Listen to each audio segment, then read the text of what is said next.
start noticing pretty quickly that Jesus is like no other. I mean, he's different. If he wasn't different, he wouldn't have died after 3 years on the job. So he is different, and so we need to figure out what it is that is so different about him.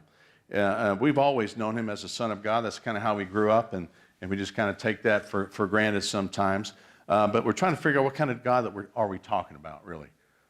Who is this Jesus person? And I want us to think about this logically. The first thing we need to think about is this, that Jesus was in the third decade of his life before anybody even took notice to try to even label him as the Son of God or anything else. 30 years on this earth, virtually unnoticed. So what does that say about a God who just kind of subtly comes into this world?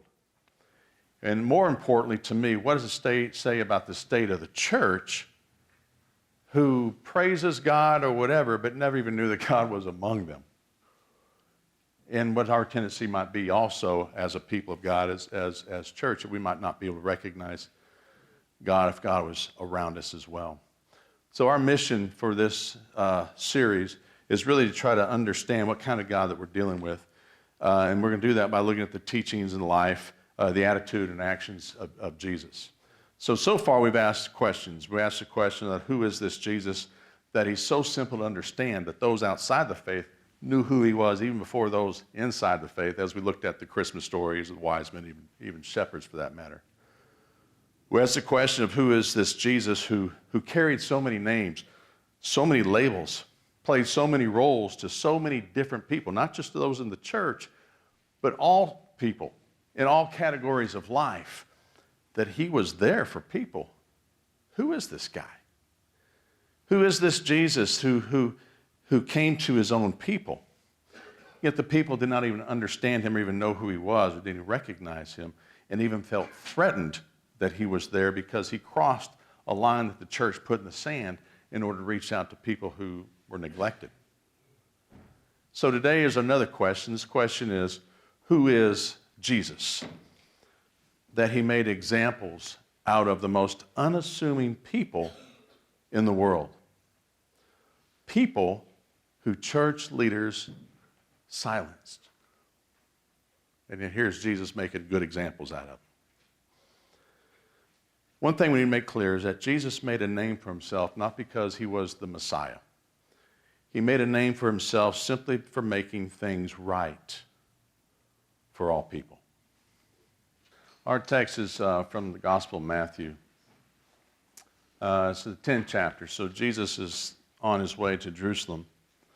And on his way to Jerusalem, he'd go through different regions and towns, and his reputation would precede him. And so he always walked into these pockets of people. In this one instance here, he is in the region of Judea on his way to Jerusalem, and there they sat with a large group of people.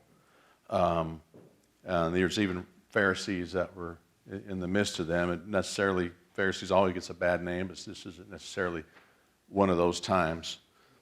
Just a lot of interaction that's taking place. And in the course of this scene, all of a sudden, all these children were unleashed, right? And just started making their way towards Jesus. It's like people hear he's in town and they want their child to be blessed. And so here come the kids. Now, putting this a little bit in historical context, this was rude. It was rude for a number of reasons. One, that Jesus was having some pretty serious conversations, and they just wrapped up a little section on divorce that really kind of angered a lot of people. So you had that going on, right? But also, children's place in this world, they were viewed as far less than humans. I mean, a father had the right to allow their kid to just put their kid to death. I mean, it was that drastic. And so they certainly were not to have a place in this setting where there's a teacher and there's a conversation going on, there's religious leaders. And so this was like kind of crazy. And so the disciples were kind of on it like, well, they played the role of security guards is what happened. And so the kids are coming, they were alerted by that. and try to keep them at bay, try to divert the herd from getting to messing up this whole scene. And so this is the context of which Jesus was teaching. So you're wondering how Jesus would react to this. And so the reading comes from this. There were people were just bringing little children to Jesus in order that he might be able to touch them. And then the disciples, they spoke sternly to them. And Jesus saw this. He was indignant. He said to them, hey, let the children come. Do not stop them. For it is to such as these that the kingdom of God belongs. And truly I tell you, whoever does not receive the kingdom of God as a little child will never, ever enter it. Then he took them in his arms, he laid his hands on them, and he blessed them.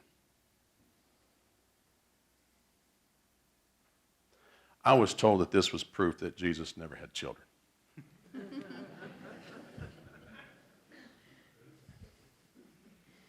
Kind of validates that, doesn't it? But the question is this: who is this Jesus?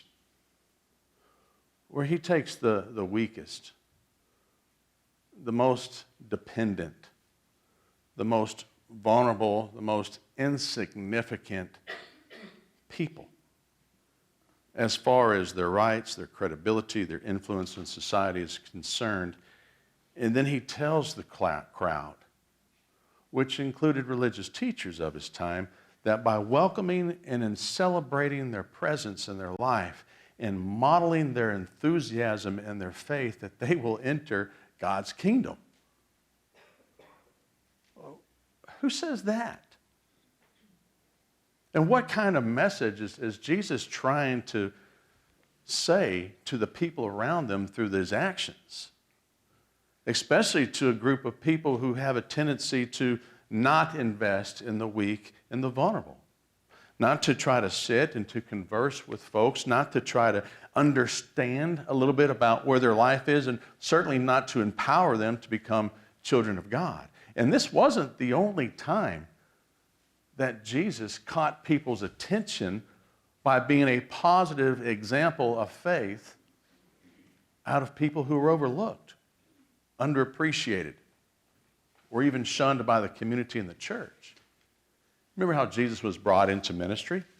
Remember a guy named John the Baptist? Remember him? He's kind of a popular figure. He wasn't one of those seminary graduates with clean hair and nice suits and wear those flowing robes and have those long, fancy prayers, march down aisles. No.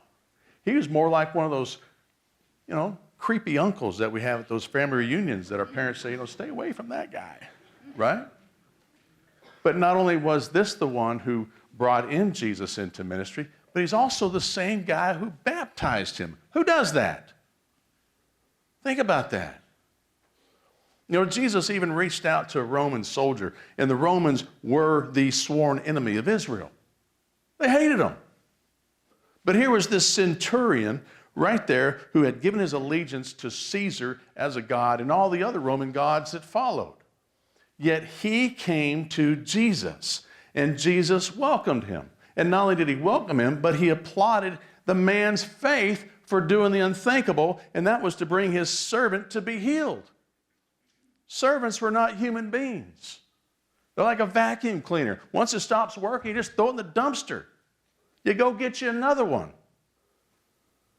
But here he was bringing his servant to Jesus to be healed. This story is over the top. We don't think much about it, but it's crazy. But it's not nearly as over the top of what he did when he went into Peter's home. He healed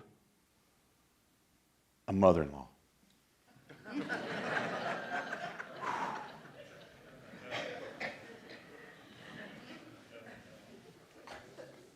That's the Messiah right there.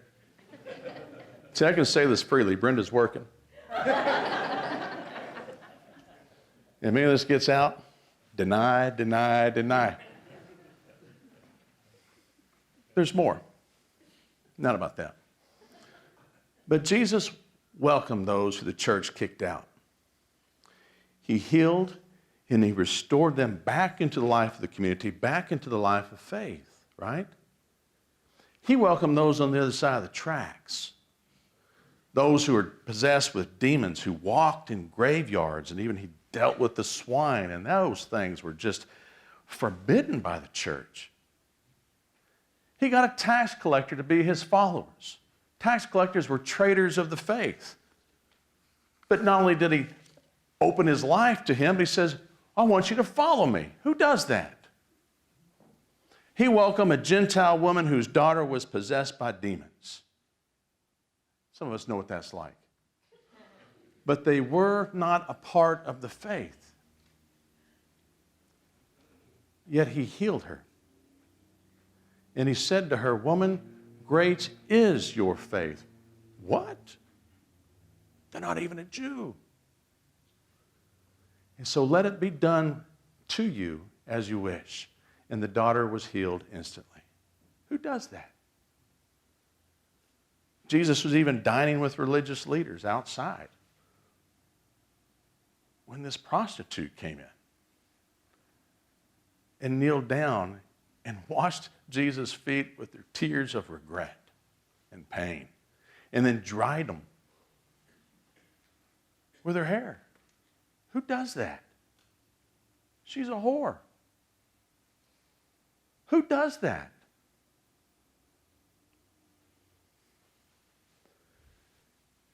And then he welcomes a woman of Samaria, another swarm enemy of Israel.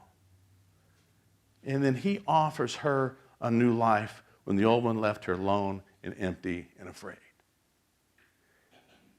And we can go on for this forever. Because a list of those who Jesus welcomed and then applauded their faith were not a part of the traditional church of his day. And these examples are insurmountable. But it's also ironic to me that almost 2,000 years later, that the ones that Jesus reached out the most are the ones that we as churches struggle to accept and to welcome into God's kingdom. So sometimes I have to question, says, what is it that Jesus saw in these people that we just don't see? What did he see? You know, they had a lot of things in common with one another, those groups of people. And they all seem to gravitate toward what we find in the 5th chapter of Matthew in the Beatitudes, the position that we're supposed to be in when it comes to God. Because all these people that were listed, and the many, many more that weren't listed, they all have been humbled by life circumstances. And that's a great place to be. They've all been made very aware of their sins. There's no hiding those sins, not their shortcomings. That's a good place to be. They all had an understanding that they had a great need for God for survival. It's a great place to be. They did not elevate themselves above others. They accepted their lowly nature. They didn't fight for their rights. They weren't entitled. They didn't say, we deserve this or we deserve that. They placed other people before themselves. And they knew what it's like to listen to the master or their master, and they knew how to respond. And that's a great place to be, according to this Jesus guy. So in other words, all of these people that Jesus welcomed were in prime position of faith to receive God, to respond to God, to yield to God, and give themselves fully to God. And Jesus says, you welcome one of the least of these and you welcome me. And when you welcome them, do you know what you'll discover? The kingdom of God. Who is this Jesus? And what does this Jesus say about our God who chose to reveal God's self in this person of Jesus? And I guess a greater question, challenge we have to lay before ourselves is how active are we in our attempt to change our positions in life, mentally, physically, spiritually, to be more like Him?